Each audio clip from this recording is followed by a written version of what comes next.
to be filling in as best man tonight.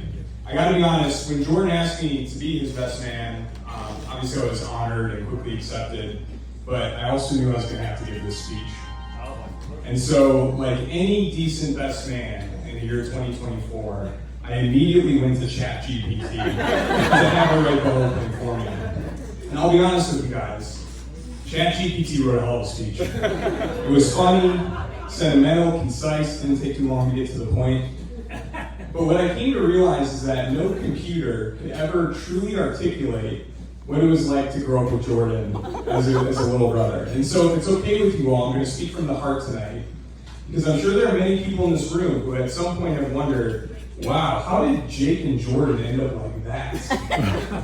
And so I hope the next several minutes will be enlightening for you. That's my goal. But I want to start by acknowledging the real reason we're all here tonight, and that's by brand new sister-in-law, Emily.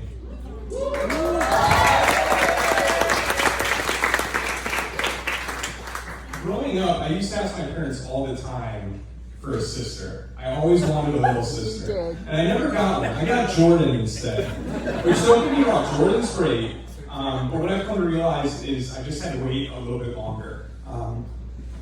Geez, already? For those of you who frequent Kaminsky weddings, you'll understand I get emotional with these things. We'll get through this together, I promise.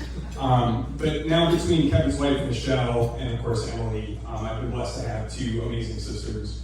And I think one of the things that's so special about tonight, beyond Jordan and Emily getting married, is that now that the three of us are all married, this generation of our family is complete. And I think that's really special. So welcome to the family. It's felt like you've been a part of the family for a long time.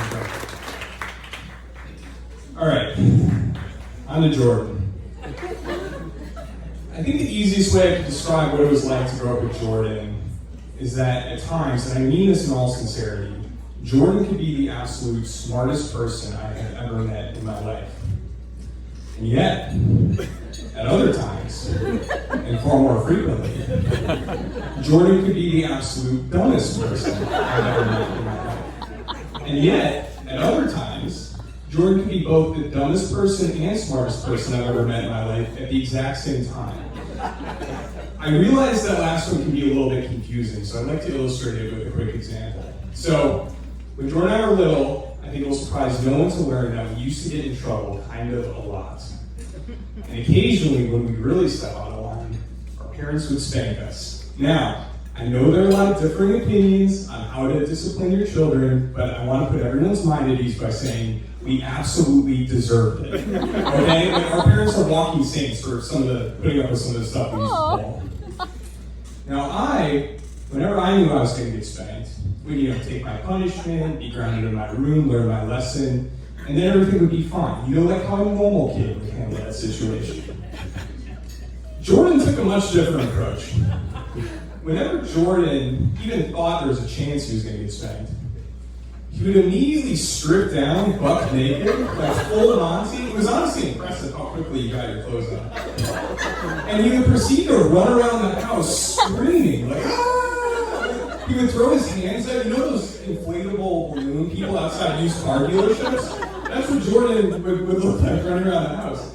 And we had this little Jack and Jill bathroom that connected our bedrooms. And so I'd be sitting there like doing my homework, and then all of a sudden naked Jordan would run and scream, chased by one of my parents. Me? And he would just keep doing this until eventually my parents would start laughing and kind of like shrug and throw their hands up, and he would get off the hook. It was unbelievable how much punishment he got out of as a kid, acting like a complete idiot. And so it just goes to show, dumbest person I've ever met and smartest person I've ever met at the exact same time. And I guess that approach has worked out well for Jordan. Jordan had a lot of very eclectic interests growing up. As Chris mentioned, Jordan's very politically inclined. But there was a period when Jordan, I want to say you were like 12 or 13, Jordan got really into like obscure political parties and candidates. Yes. And I'm not talking to third parties you sometimes hear about on the news. I'm talking political parties you've never even heard of. We all kind of thought, like, all right, that's kind of out there, but whatever floats your boat, Jordan. It isn't until one day, we got a call on our home phone, and it was a presidential candidate. Yes. Calling for Jordan. This happened. wasn't. It wasn't Barack Obama or John McCain. No.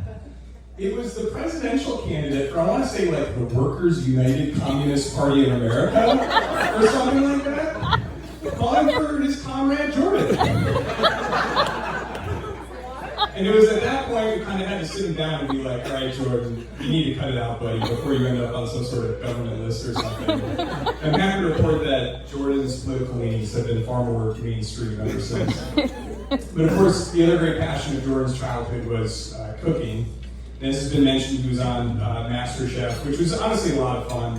It was cool to tune in every week while he was on the show.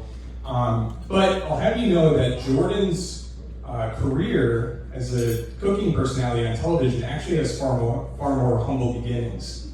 You see, when Jordan and I were little, we used to watch the Food Network, like the original OG Food Network, all the time. It's like Emeril Lagasse, Wolfgang Puck, Bobby Flay, Golden Brown. We love those guys.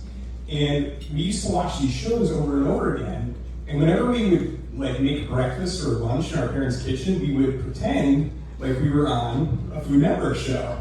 And so we'd be making Captain Crunch with peanut butter and jelly, and we would narrate in great detail what we were doing. We would talk into this TV camera that wasn't really there. And really, we would just yell "bam" a lot whenever we would add a new ingredient. But we did that over and over again. So I like to think that it was those many pretend sessions of cooking in our parents' kitchen that led to your ultimate success as a reality TV star. You guys are credit. Yeah. You're welcome. There was one downside of our mutual love of cooking and food. And that's that Jordan and I were definitely on the portlier side growing up. Now, for those of you who haven't known Jordan his whole life, you only know him as the slender gentleman you see here today. But I'll have you know that there was a point in time where Jordan and I were both fairly hefty. And, we live in a culture today of, body positivity and anti-bullying. Not so much the case 20 years ago. And it was always a little bit of an issue when we would go back to school shopping. And so every year our parents would take us to the Boston store at Southbridge Mall, which I realize is a sentence no one has said in a very long time. But that's where they would take us. And I remember it like clockwork. To get to the kids section at Boston store, you had to take the escalator up to the second floor, and on the right was the kids area.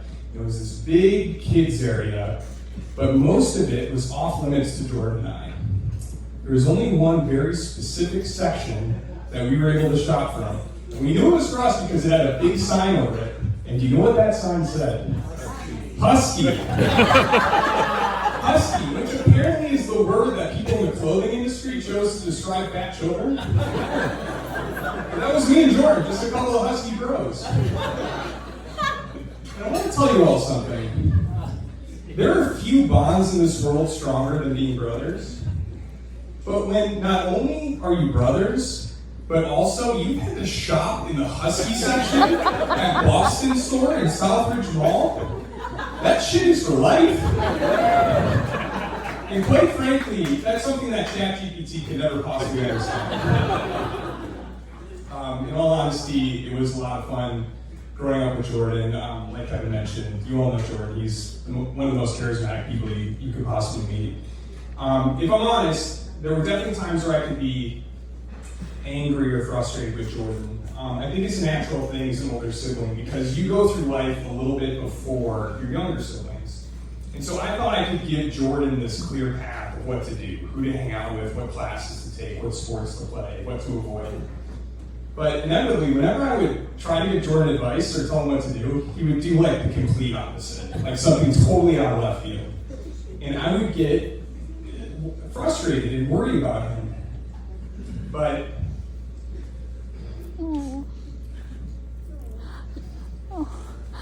we'll get through it. I'm so mad at myself for ever worrying about Jordan.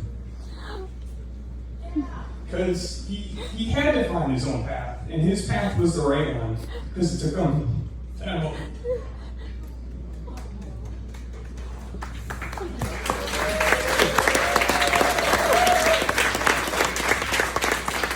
my goodness. You guys are incredible people. Sorry guys. You're a great aunt and uncle to my 2 boys, soon to be 3 boys. And